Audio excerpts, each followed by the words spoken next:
in the decision that we made to use Harvie. I have been quoted as saying it's the best business decision that I think I made on our farm, and I do stand behind that. I think it has been the best business decision I made. That and hiring people to do my job, those are the other good things. So I made these funny things. So, oh, it's backwards because I'm on a computer. Why wasn't that good? So our mantra this year is we realized that we were a volume farm and not a value-driven farm. So we keep reminding ourselves of that. And that was the big decision for us in switching to Harvie, is that we were giving out 30 to 40% more value in our shares than what they paid. So it was really easy to do the math. We looked at our 2017 growing season, added up what the retail value of the shares would have been, and the math was right in front of us. We were giving out 30% more produce than what people paid. And we're at about a 300-member CSA, so you do the math, and it's a lot of produce. We could have taken more members. We could have sold that at a different, at a market or through a wholesale account. So for us, it was, that's really what drove me to make that final decision to go ahead and take the plunge. I know cost is probably a concern for some people. To me, it made up in the cost right there alone. I was able to sell more shares. We did sell out 7 weeks prior to our first share delivery, which for us has not really ever happened. I don't think we've sold out in the last 4 seasons. So we set a higher goal and we reached it. It was 325 shares. And we reached it 7 weeks prior to the start of season. Another positive, so not only the value-driven system is really important for us, also there's less harvest waste that we're feeling. And I think it's important to say that it's not even necessarily the produce that's wasted, it's the labor that goes into the produce. So a really good example is this week we told we talk about Harvie as if it's a living thing. So we told Harvie that we had, I think it was 300 bunches of sage. And it's getting to be fall, so you think, oh, some people will want sage. It's probably pretty popular. We needed 80 bunches. So to me, in the old system, we would have wasted all that time to go pick 300 bunches of sage. We only picked 80. We saved all that labor time. So the way Harvie works is that after you tell it your estimates and it runs all the algorithms, it spits out your pick list, and you actually know what you need to pick. So that in itself is incredibly valuable. So something like sage, it can hang out there till the next week. It can hang out there for 2 or 3 or 4 weeks. I think that there's a lot of less waste happening because it never even comes into the pack shed. It doesn't get picked in the first place. So the labor savings is pretty awesome. I've always felt that the old CSA model, that idea of waste, we sort of passed it on to the member. So here we are with our sage. We would have given all that sage to the members, and the truth is it would have been at the back of their fridge wasting away, or they would have felt guilty about it. So I think it's a shame that maybe we've been passing that burden of waste onto the member, whereas now we're able to keep it growing in the field and it never has to become waste, if that makes sense. I think the member experience is extremely positive. So we're on our 16th week of the season using the system. I ask the members all the time when they're at pickup if they're liking it. I just had a member last night at a local business tell me she loves it. So I really have had just fantastic feedback from members. Of course, there's always some members that are unhappy in a system. So the members that are having a hard time, it usually comes back to the technological side of things. They maybe are having a hard time saving their swaps for the week, or they can't figure out how to log in and change their husband's phone number that's on file, or whatever it might be. So I do feel like the most pushback we've had from members, it's usually falls back on the dependence on technology. And I think you're going to get that either way. So, and what I really liked about it is that, different from other software platforms like this, is that once they set that preference page, they can do that one time, and then they don't have to do anything the rest of the season. So to me, that was very appealing. I think the members are also feeling that. Really the algorithm is like magic, and it spits out this beautiful box that's made up of things that they want, and they're loving it. So sometimes they make changes, sometimes they don't. And the changes that are made I find it interesting because I am getting a share myself, making myself use the system. And what I'll see is like, yes, I love lettuce, but you know what? We didn't use up our lettuce last week, so it's building up in the fridge. You can swap out an item for something that stores better. You maybe want to get more carrots instead of that extra lettuce. So it isn't even that it's always swapping around things that people don't like. It's also, again, that waste factor. You can swap around items in your box for the week and avoid food waste. So that brings me to the negatives. So I do have like a couple negative things. I think that member management has taken a different turn for us, I guess. For me, my job has changed. I feel like I'm a little bit more of a customer service person than a farmer. This could have happened because we took more members. We went from 290 to 325, but I didn't think it was that much of a change. It's a little bit of a loss of control from the farmer's perspective. So an example is this morning, I had a worker share who decided she couldn't work anymore. I needed to cancel her share, switch her mushroom share over to her daughter's share. Sounds like something it should be able to like click, and it's done. But those type of changes, I have to use the support team at Harvie, which is awesome because they're there and I email them and they get emails from me many times a day. But sometimes that inability to make changes that I wish I didn't have to bother them with it. I feel like I should be able to just do that in the old member assembler system. You were able to make a lot of those changes.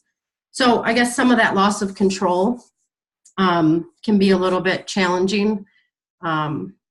If you're used to making those decisions solely on your own and then getting it done, sometimes it involves a step in between to contact the support team, which are extremely helpful and very responsive, and they're really nice to me, even though I email them many times a day.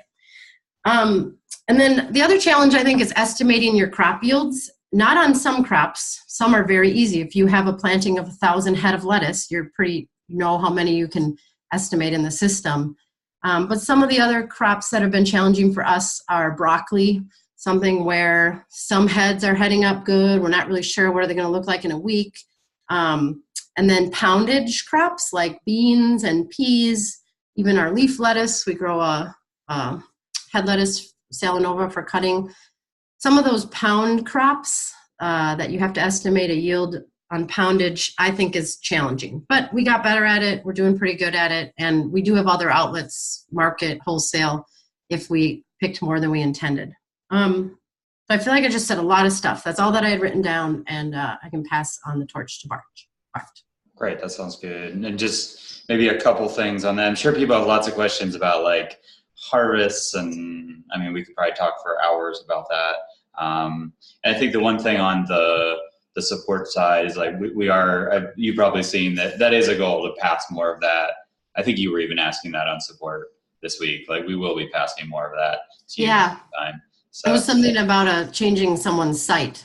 So something after finalization. That I feel like I'm always bothering with simple things that I would love. I think you have a long period between like estimate and finalization too, which I know we've talked about a little bit. So that may, Anyway. Okay, great. I will thank you for that. That's great. If you guys have any questions, put that there is a group chat. It can be a little hard to find, but you can type questions into there, and hopefully Robin will stick around until the end to answer any other questions. But you have to put questions into there. Otherwise, I'm not going to, maybe you can like raise your hand. Is that something people can do? I'm not sure. Okay, but anyway, the chat will work. Okay, thanks, Robin. All right, Bart. I'm going to make you the spotlight video and unmute you. All right, thanks, Bart. Go ahead. All right, everybody. I'm Bart, Falcon Ridge Farm. We're in West Tennessee. And, our CSA, it's not a huge one. We're between 250 and 300 members. And on our 7th season, I think, first season with Harvie. And, the biggest question is why I decided to use Harvie. And really it comes down to retention. As all of us know that run a CSA, if you're turning over 50% of your customers each season, you're going to run out of customers before long. If you're in a rural area like we are, don't have a huge pool of people to pull from. It's really important to keep the members that we have. And I thought the number one thing that people were wanting was more choice in what they get, and that's what Harvie did for us. And so far, I think we're on week 25 of our Harvie system CSA, and it's increased our members up to 80%. I know our spring shares, I was up 80% on members. I haven't checked the summer and fall, but I'd say similar numbers with those also. It has decreased the number of administrative duties before, trying to be flexible, like with payments and things like that.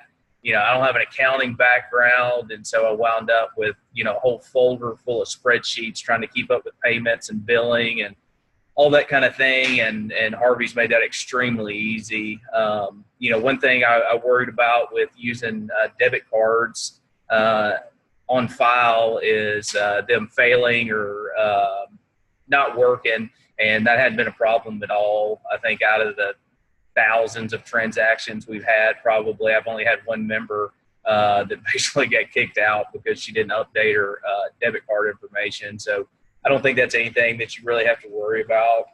The delivery schedules, it's helped a lot with that. That was another set of spreadsheets I had to deal with every week. And so now I can just press a button and Harvie spits those out for me.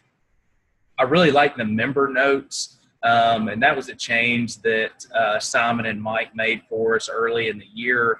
And this is a great thing. It's an area on the label where you can put something maybe that you can't fit into the system, like, Miss Smith got a bad bunch of carrots last week, and so we want to give her an extra bunch of carrots this week. And so we can put that in there. It prints it out on the label, and we can also set expiration date on it to where I don't have to remember to go in there and take that note off their label. You can set it to expire at a certain time. So that's been a big help. And I feel like that's another thing that just helps keep the customers happier in that way. Something else it's done is help me sell extras. You can set it up to where you can sell things that you just sell as extras, or say, like us with strawberries. I didn't want to offer every single strawberry we picked to the Harvie members, because I've got to have something to sell other places also. So you can either set it up where you've got products that are just extras, say like with us, honey and some things like that. But also when you're setting your harvest estimates for Harvie, say with strawberries, I can put that I only want to use 300 quarts of strawberries for Harvie, and then I can go in there and I can add some extras. So that way, if they do want to purchase some extras, they're able to do that. And that little bit of extra income, really adds up over the season. Most weeks we sell $100 to $200 worth of extras, and doesn't seem like a lot, but it doesn't cost me anything to do that either. And so it's something that's pretty automated and has been good. Something else I've really enjoyed, the structured payments before, the way we were doing it. Getting majority of our payments up front before the season started.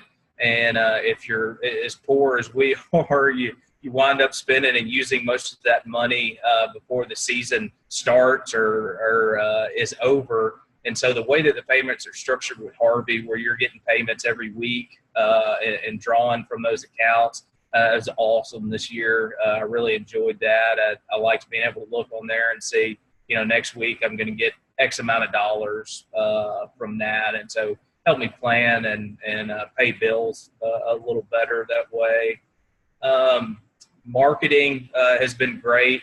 The number one thing with the help in marketing from Harvie to me is just being able to tell the customers that, yes, you do get a choice and you get to pick what's in your box, and you can add and swap things around. And, I think that's the number one thing that you get from Harvie.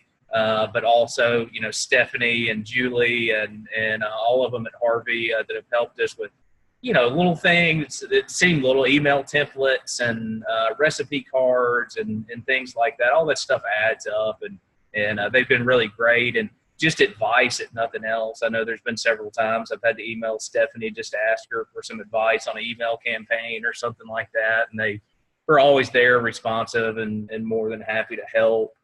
I really like the idea of the data collection. I'm a numbers guy. Unfortunately, I'm not great in math, but for some reason I like statistics.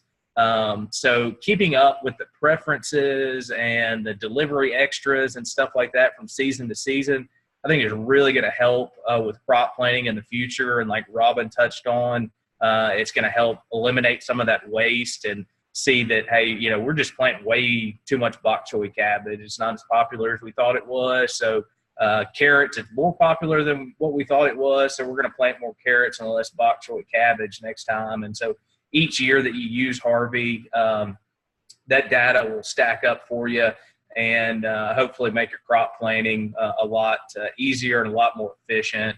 And I'm with Robin on everything she said about the waste. It's been huge. I've been shocked at the decrease in waste that we've had on the produce that we've picked. And so that's been great. And I kind of touched on customer support, but, that's what I've been most impressed with and surprised about. I didn't really expect is all the help that we've gotten with customer support.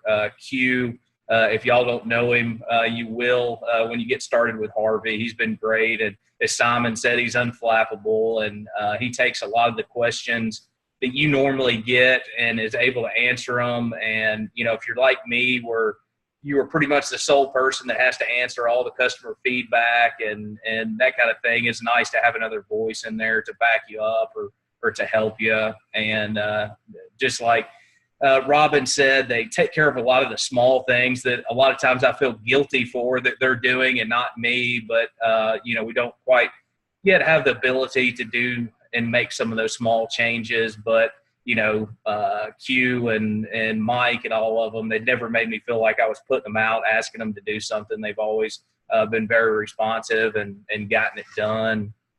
And so that's been really good. And you think of anything else, Simon, that we should talk about? No, I think that's great. That's great. Okay. Let's see. Are there any questions that? Naomi Crucker asked, do Harvie users find that members cherry pick, as in ask for 3 portions of tomato and 3 portions of greens and 2 beans, for example, and don't buy from across the table or selection?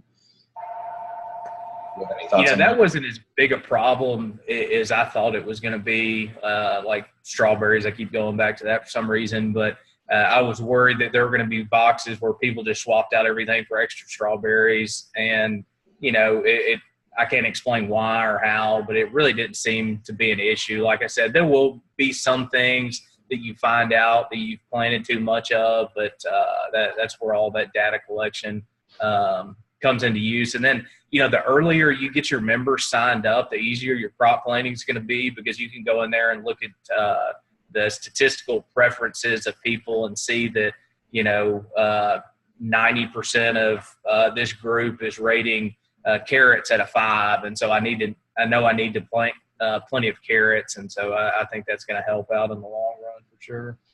Okay, great. Well, I might bring you back on. I'm going to just talk a little bit about a couple other things, and then we'll open it up for questions again. Thanks. That's great. We'll mute you. Let's see.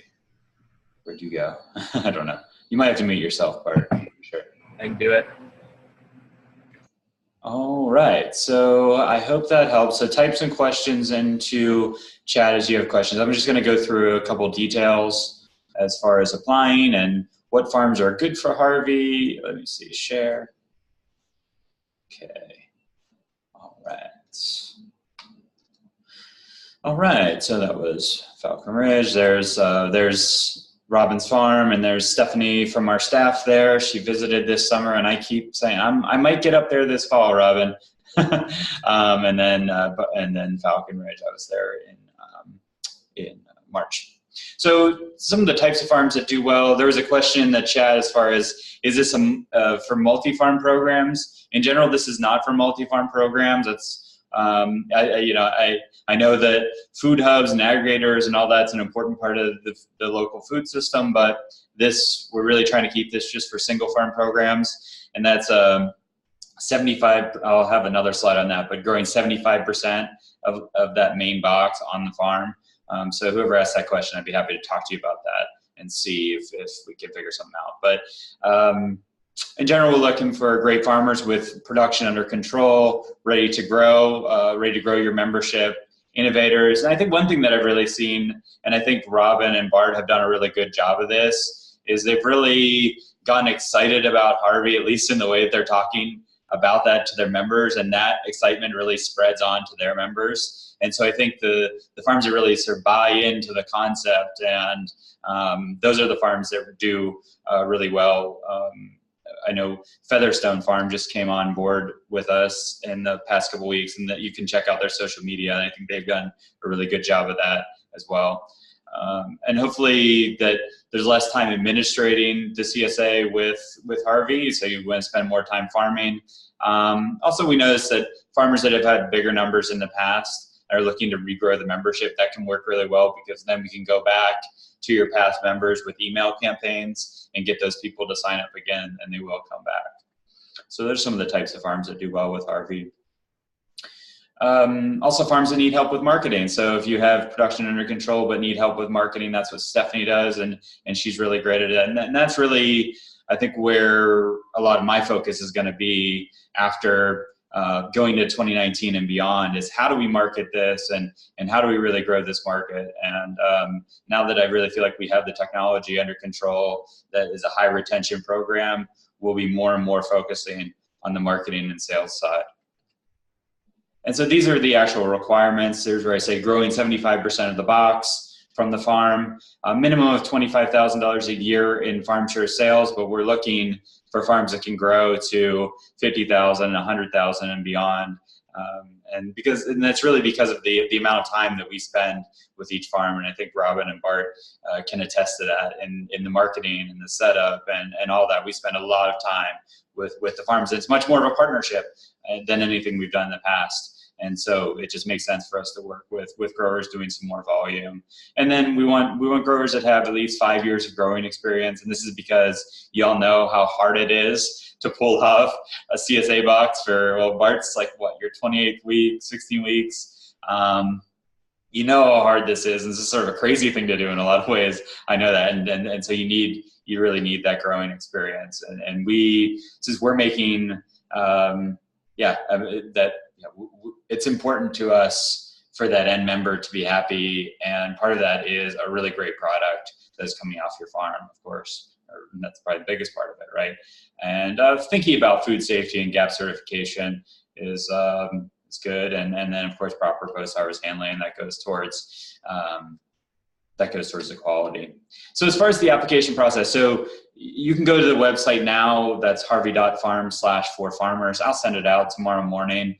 There's an application that just goes through some basic questions about your farm. From there, we'll get in touch with you, and we'll schedule what we call initial needs assessment call. That's maybe a 20 or 30 minute call. That'll be with either me or Julie, and we'll just talk to you about your farm and see if there's a fit. If you're thinking it seems like a fit, think it seems like a fit, then we can give you some more information, whatever comes up on that call.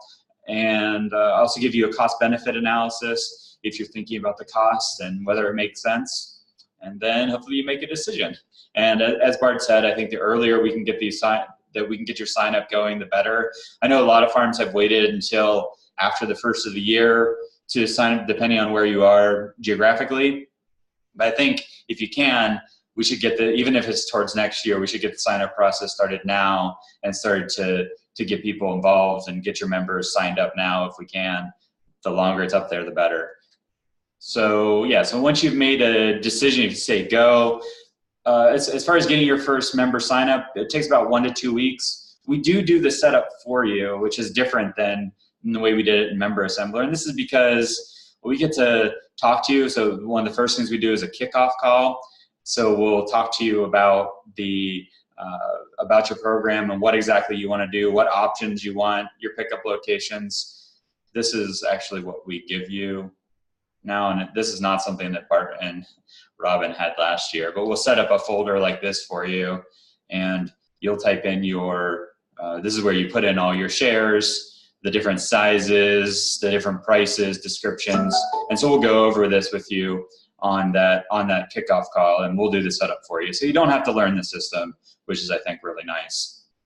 We'll get bank account details from you so you can get paid. So you get paid out on a 2-day rolling basis in the US, a 7-day rolling basis in Canada. And we do the setup and review and launch, and you get out there and start taking members. And then also and then we provide lots of training all the way through the process and all the way through delivery. So we'll do some calls with you right before deliveries happen as well to make sure you have everything in place for that, like your labels and all of that. Okay, so that's that. Packing labor, maybe Bart and Robin could talk to this if people have questions, because Harvie is custom boxes, so everyone's getting a custom box. So we could talk maybe a little bit at the end about what kind of packing labor increases there are, and that's a question a lot of people have. This is the cost of this system. So there's a transaction fee of 7%. We do have, if you're above $250,000 in sales, let's talk. We do have some price breaks beyond that. There's well, it's actually 2.9% plus 30 cents a transaction on the credit card fees. That just changed, but same basic idea. A $500 setup fee. And, in general, we give a guarantee. So if it doesn't work for you, obviously, you don't have to pay for it. So it's going to work for you, though. We're going to make sure it does if you sign up and get through the process.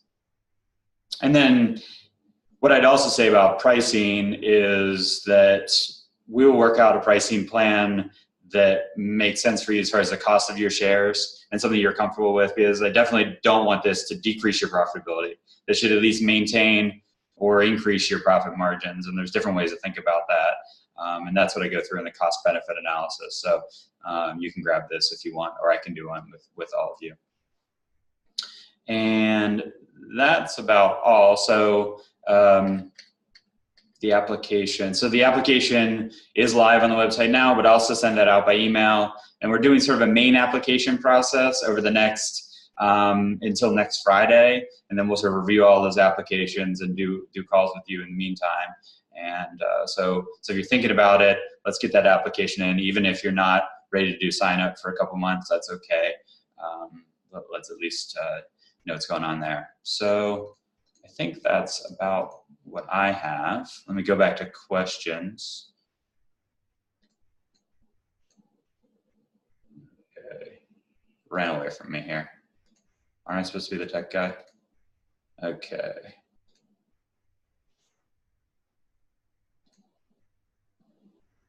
Where? All right. Okay.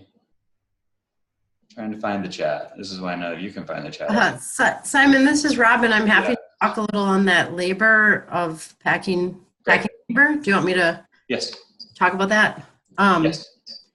So I thought for sure that would be like awful. I thought we're gonna spend 5 hours packing shares. It's actually taking us the same exact amount of time when we used to pack less shares. So, we offer 3 different size shares, and this is a little before so backing up a little bit, we offer 3 different size shares. In the past, we used to go out to the field and pick 3 different size bunches of kale, 3 different sizes of everything. We'd bag 3 different sizes of carrots, all that. With the Harvie system, it's a standard size. So instead of bagging, 300 bags of it, we might do 400 bunches of kale, and some members get 2 bunches, or however the algorithm works out. That actually has not really increased our labor. I don't feel that it's made a big impact. And so when we come down to packing, it's just a more simplified system. Everything is the same size. There's no questioning if the person grabbed from the wrong size bags of carrots or whatever. So it's just a bag is a bag. We can tell the baggers you're going to do 400 1.5 pound bags, and it's done. And so when we actually now go to pack, we did change our system, and I think a lot of farms probably do it where the person is stationary and the box moves past them, and then they put in like 2 out of the 12 items or whatever it might be. We used to do it that way. We moved to where one person is accountable for one box. So the person with the box moves down the line, and the vegetables are on the other side, so it's kind of like a buffet line. And then we're looking at the label. We check it off with a highlighter. And so the same it's about 3 or 4 people a week that are packing the boxes. And we're packing about 250 boxes get packed. The remaining 75 boxes are market style pickup at the farm. So those we don't have to pack into boxes. They just get counted out. So the 250 that we're packing in boxes takes us about 2.5 hours to pack. So a minute a box, approximately. Right? No, that's wrong math. Whatever that is. 2.5. Did you mention how you set up the pack line in pack order using the pick list? Yep, I didn't mention that. Yeah, the pack order is awesome. So pack order, the pick list, and you can go in and edit that however you want, but it goes by weight. So our pack line is set exactly the way it will read on a label. And I think that is really important because one member might be getting 6 things and the next member might be getting 11 things. So it's really important for the people on the pack line to have some sort of system going down that list on the label that makes sure we don't miss things. And we do miss things. Packing out, 250 boxes that leave the farm on delivery, we miss things, and people are more than happy to get it the next week. I think, we're striving to not miss things. We're getting a little better, week 15, but no, I think we're only humans, right? The other thing that is really cool about this customized thing that I didn't think about until the season started happening is you can sneak things into people's boxes as you see fit. So I had a member that got married. I bought her something and I put it in her share and sent it away. We have a member that I know just had a baby or they're about to have their baby. So I'm going to be putting in a little hat for their baby. I mean, you can really connect with your members on this different way because you know exactly what they're getting. And we find it extremely fun to see how people swap things out. Wow, this person's getting 6 bunches of beets and a head of lettuce. Like, they're probably making borscht. I don't know. We imagine what they might be doing with their vegetables. But the point is they wanted that. They wanted 6 bunches of beets. And I think it feels great to see those leave the farm. And it's kind of a wonderment of wow. But they wanted it that way. And I think it's really cool. That is a funny thing. And I noticed that right away as that people are making these shares that you would never, in a standard share CSA, you would never do that. I remember one, it was an early share in Atlanta area, and it was all lettuce. It was lettuce and strawberries. That was it. That was all that was in the share. Or no, spinach and strawberries. And so it was what's the salad that's spinach and strawberries? Never spinach. Anyway, that's what they were making. So it's neat to see that, like you said. And I think that, maybe you could speak to how did the people that said maybe that, did you have any members that seemed like they were happy with the old way of doing it? And then how did they adjust to the new system? Do you have any thoughts on that, Robin? Yeah, the people that I have, so in the beginning, when I was trying to sell it to our current members, the people who say, I love the variety we get. I just want to get what we were getting. I like it that I don't always know what we're getting. Or that I don't, I started to become more familiar with fennel and pak choi and all these other vegetables. So they liked that. They were afraid that was going to go away. And what has happened is we just told them, when you go in and set your preferences, you can give everything a neutral rating. And in theory, the algorithm will build your share, and you should, if there's enough of it that we're harvesting, you should get some. So they, again, though, it's going back to the technology. So the same people that didn't want anything to change are also the ones that don't want to go on the computer. So, but I've asked them, well, are you happy with the way that it's giving you produce? And most of them say yes. And then I have had people say, well, yeah, but I haven't really gotten the ground cherries or, these odd items. And then I simply bring up, well, you must have ranked other things higher on that particular week. So the algorithm gave you more things first before it got to the ground cherries that you loved. And you would have been able to swap something out for the ground cherries. And that's where they go, oh yeah, I guess I could have done that. So I feel like any hang up they've had, there's always a very logical answer to say, well, yeah, if you wanted the ground cherries, you would have had to give up something that you also loved to get something that maybe was a little bit lower in the ranking on your popularity list. So that's how I've kind of dealt with those people. And I had told people just don't set their preferences, because I thought that would be maybe like getting the old system. But I think we feel that it is actually much more beneficial for the member to set their preferences to ensure that they're not going to get certain things if they don't want them. And then again, and that goes back to that they don't have to do anything then. They can set their preferences one time, and in theory, the whole season long, their box should be this beautiful box of everything that they like. And I think that's really valuable. Great. I don't know, Bart, did you have any thoughts on any of that?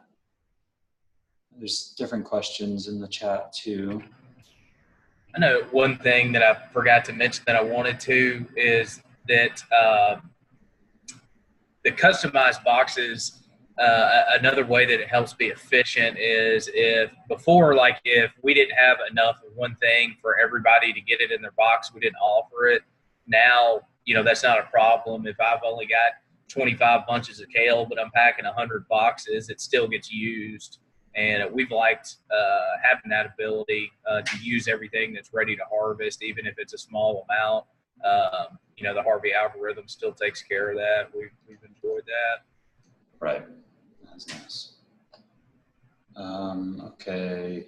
3%. So since I don't understand 3% credit card fee, if we pay by check, there's no fee. That is correct. It's just for the credit card transactions.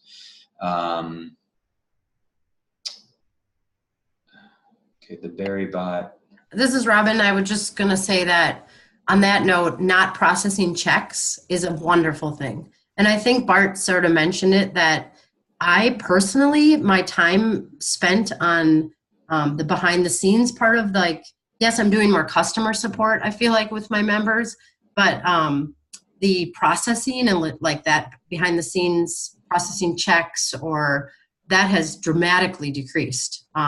We used to do an email every week that me and a member worked on with recipes and what they're getting in their share and all that stuff. And none of that happens anymore because they're all getting different things. In the Harvie system, they get 2 emails a week. The first one is telling them what they're going to get, and then what they can swap for and what they can buy extra.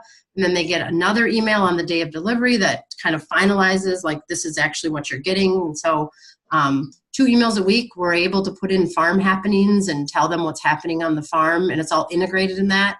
I think 2 emails a week is plenty for, and we can, outside of those 2 emails, send a message if we want, with some kind of update if we're having an event or whatever it might be. So I think, that part, sitting at my computer on Tuesday nights, writing a storage note for the boxes every single week, I don't do any of that anymore. And so some members have said they miss that. They miss that we used to do a note that said everything they're getting on paper.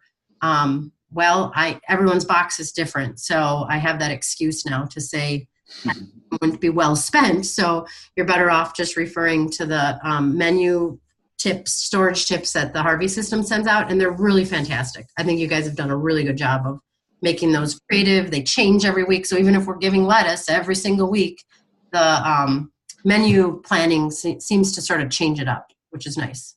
Yeah, so I think that's something we haven't talked about too much, but they get tips or cooking. We call it the cooking suggestion engine. They get tips and recipes based on what's in their box. It's a little harder when you're doing customized share, like Robin says, if not everyone's getting rosemary, or was that what your example was? I forgot. Not everyone's going to get it. So if you do a recipe with just rosemary, that doesn't make a lot of sense. So, but also it just takes that off your plate. And then you do, when you're creating a delivery, you create a farm happening, which is sort of like a little blog entry, and that's front and center. And I think that is really important to me to have that be part of the system, because that's the first thing they see when they open that email is a photo and some text from the farm, because that's what we want to create, is a relationship between your members and you, the farmer. And that's what's going to keep, I mean, that's my theory, is that so it's going to keep people around is knowing you. It's not, it shouldn't be this faceless service. And we're not trying to like take away that personal aspect. And Michelle asks, has Harvie replaced Member Assembler? It is sort of our next generation product, and we did create both. So yeah, it's certainly what we're putting our investment in going forward here. Let's see, what other questions are here? Some of these are just really specific questions that I'm going to have to follow up on after.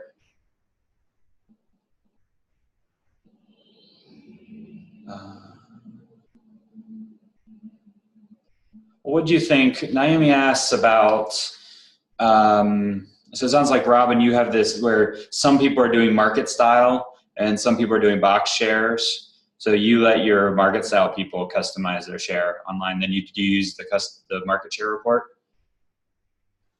Yes. So at our farm, it's like 75 to 80 people that pick up market style. We set it up in the pick list the same order. So they come in to the barn. Most people are using their phone as reference. So they reference the email that they received that day. Tells them they're going to take 1 bag of carrots, 2 bunches of beets, whatever it might say.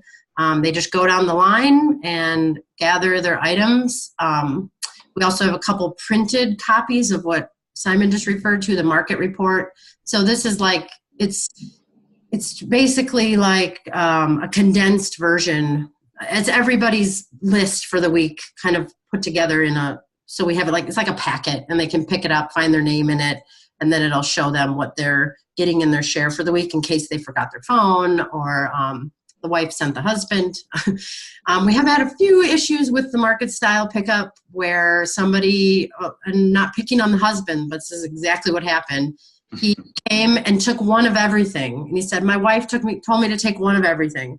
Well, on that particular week, an example is we had celery offered as an extra. So we had, 20 heads of celery that they weren't in the Harvie system as an actual share contents. They were something they had to buy extra. Well, they were on that pack line for people who did buy the celery, because it shows up right in their list, as you wouldn't know that the celery was a purchased item. It all just shows up on the same list to the member. So this guy took a celery, like he shouldn't have taken a celery. Anyways, so there are always glitches with that, and we just make sure there's somebody around. And once they get used to it, it's working out really well.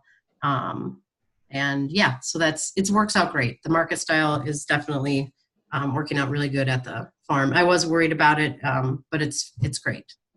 Okay, great. So Bree's asking about marketing support. Bree, I can send you, I do have an email that describes some of the things that we've done for marketing, and that's Stephanie, who responded to you, is really heading that up there. And as I said, going into next year, that really is going to be our focus, is designing more marketing campaigns for the farms. But I don't know if, Bart, would you like to say anything about the marketing side and like what was effective for you? I'm not sure how much of our sort of Harvie campaigns you used, but maybe you just talk about how it affected your marketing in general. Sure. Yeah. A lot of that stuff was still kind of in the works when we started early in the season, so I didn't take advantage of all of it. But the drip campaigns that Stephanie was talking about, I think, is a great thing. It just makes sense the way that those work. And so I would definitely email, right? Yep. Yeah, that's right. And so, what like a drip campaign would be, if Stephanie, correct me if I'm explaining it wrong, but say a member signs up, and so once they sign up, they get an initial welcome email, and then it's set up to where automatically in a week they get another update, maybe telling them a little bit more specific about how the pickup locations work, and then a week before their pickup starts, they may get another email reminding them of some important things. And so it just does a lot of stuff automated that you don't have to remember to do anymore. If you're like me, the less stuff I got to remember, the better. Right. Okay, I'm trying to, if you look up, I know one person who's been using Featherstone Farm in the Twin Cities area has been using a lot of the marketing materials that Stephanie's been creating. So those have been useful, just little like images that they can share on Facebook. We had a lot of great results from what we call warm leads campaign to former members or your like bigger email list. It's about 6 emails. And some of those campaigns generated, hundreds of signups for some of the bigger farms at least. And so that's something that Stephanie can do out of the box. We're working going to next year, we're working on customer referral tools. So that I'm really excited about, where people could talk about your farm and then click on maybe if they're bloggers or even if they're just friends telling friends, and then that's a tracked link. So they would share that link. That gets tracked. If that generates any sales, then we have a way to give them we haven't exactly figured out the program, but say like $25 or something back to incentivize them to join. So I think there's a lot there. Using Facebook ads, we're going to be working on. So we're going to be pushing all of the buttons, but in general, it's just being able to provide that support to you, developing a marketing plan with you. And Bree, I know you're in the Louisville area there, and so we're talking about doing some special things there, which you and I could talk about later. Okay, Robin, this one's for you from Andrew. You mentioned before, Harvie, you had overpriced your shares around 30%. How do you value the share, market or wholesale prices? And have you had any problems with members who are now essentially paying more money for the produce in a share?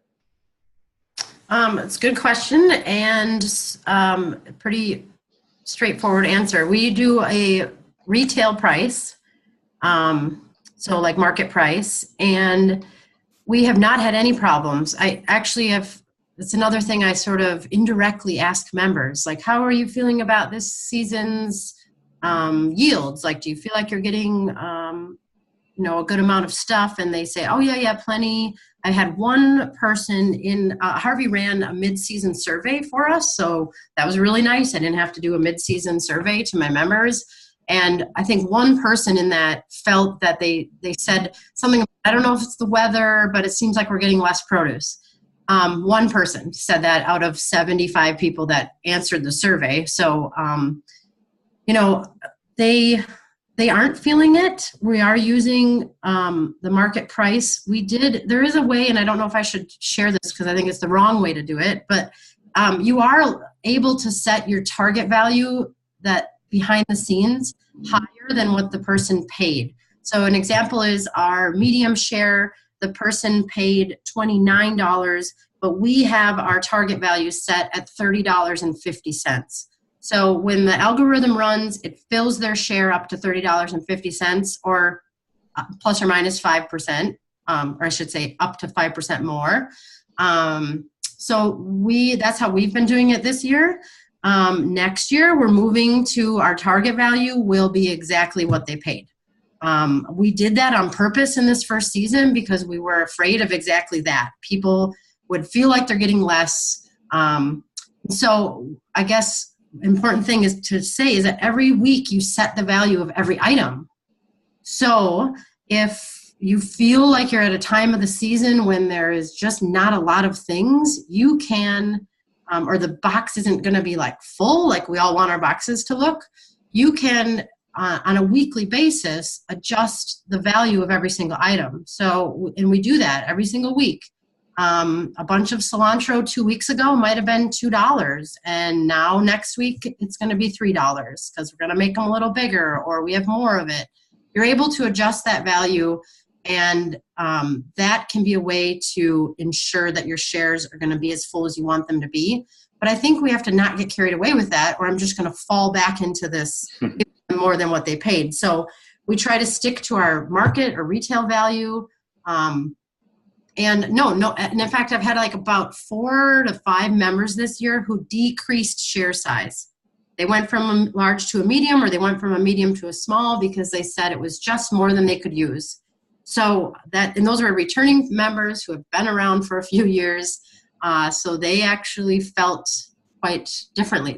Everyone's been really happy. And again, I think you can fall back on, do they want us to fail? No, they don't want us to fail. So if a member has an issue and would feel like they're getting less, they're getting what they paid for. And there is no other place that we can go shopping for food and get a whole bunch more than what we paid for. It's just not the way that it should work. So I think any good member is going to want to receive the value of which they paid. And I think that model of CSA that used to be where we're just going to give them the kale because the kale is ready, they don't maybe want all that kale. And so they're customizing, swapping. That box is made up of exactly what they want.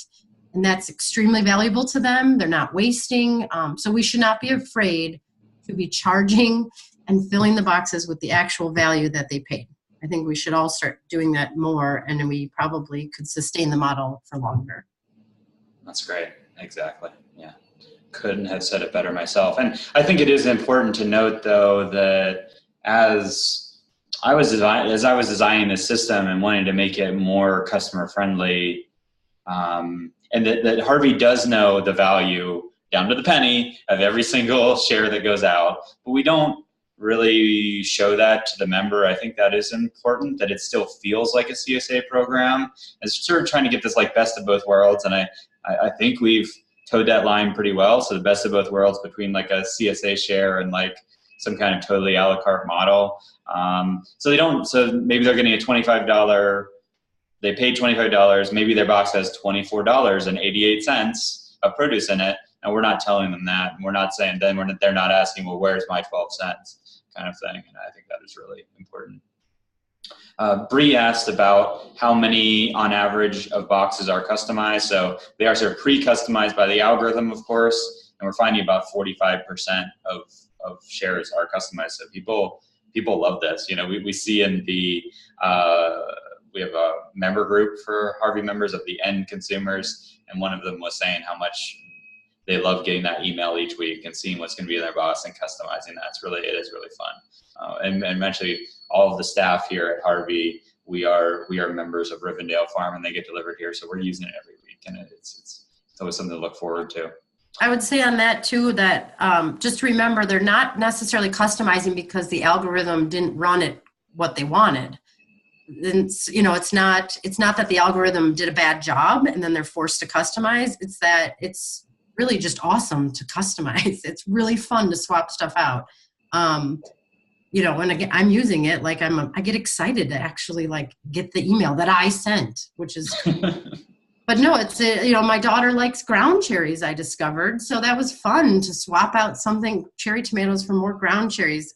I think so. You have to remember that the ones that are customizing, it's not necessarily because the algorithm did a poor job. In fact, I think the algorithm truly is like magic. The way that it runs, people, they simply don't get an item that they gave the lowest ranking. And so that alone is a huge improvement over the old systems. Right. Great. Well, we're almost at an hour. So if anyone has one more question, but other than that, I'm going to leave it off here. Let's see if there's anything else. Jill asked, maybe this is a longer question. I don't know if Bart, you'd want to answer this, but she says, we are competing against Blue Apron, now Martha Stewart. What are main conversational topics we can use to sell Harvie versus the new meal in a box products? Anything? You have any thoughts on that, Bart? Normally the first thing I tell them with a question like that is, you're getting to look the guy in the eye every week that's growing that food and ask him any questions that you want to about the growing practices or, just you need to make them feel part of the farm. And like what they're doing with the farm happenings. And like Robin mentioned, I have loved being able to maybe put somebody that I thought deserved a little extra, just sneak something in the box and do some stuff like that. So it's a lot more personal than Blue Apron or Martha Stewart's service.